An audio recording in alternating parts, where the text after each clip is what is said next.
For the masa, I just take a big bowl, and you can measure it, but I don't. I just dump a bunch in there. I think it's like 1 cup of masa for 2 cups of water or something like that, but I don't know. Just got to get the right consistency. It's probably more than I need, but you can use like the Masa brand. Instant corn masa flour.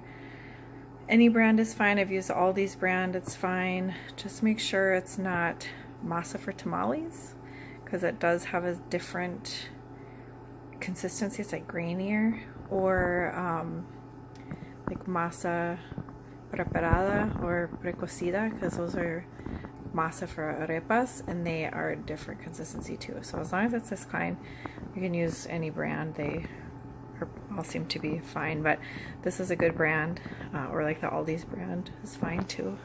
I'm probably going to take a little bit of masa out of the bowl.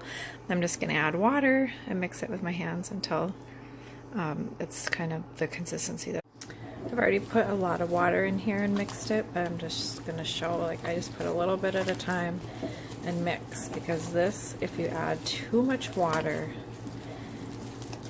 I mean, you just have to add more masa to even it out. So if you only have a certain amount of masa and you add too much water, it's kind of too bad.